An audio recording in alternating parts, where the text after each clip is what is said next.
Regulan la temperatura y la humedad, filtran la radiación solar, absorben los ruidos y ejercen de agente antiestrés para el paseante.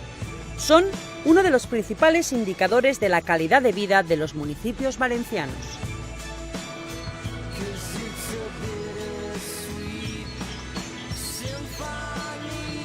Zonas verdes, esa parte imprescindible del ecosistema de nuestros pueblos y ciudades que se ha ido acondicionando con el plan de ajardinamiento de la Diputación de Valencia y al que ya se han acogido más de 260 municipios de toda la provincia.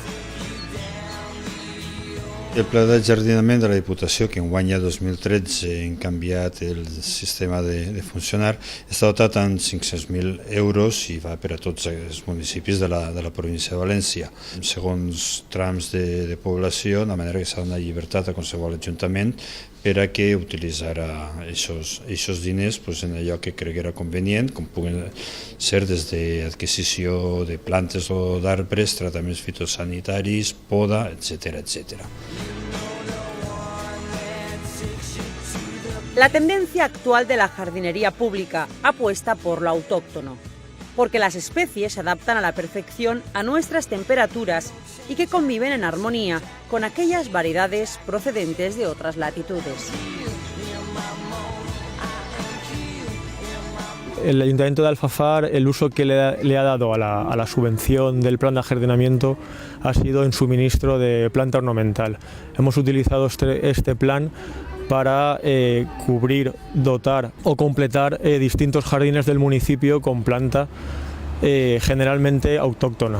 Hemos utilizado palmito, hemos utilizado la estrelicha, lantana, romero y santolina. En algunos puntos de nuestra geografía se opta por otras familias vegetales.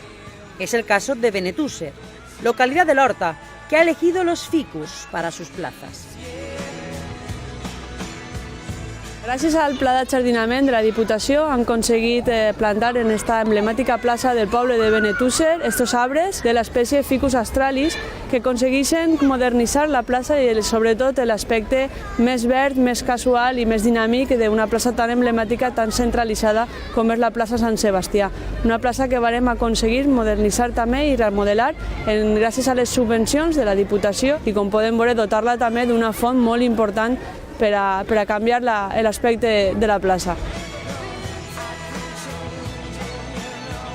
Estas ayudas institucionales de la Diputación de Valencia están destinadas a la adquisición de plantas y árboles, podas y talas o tratamientos fitosanitarios con la finalidad de aumentar día a día el número de zonas verdes urbanas.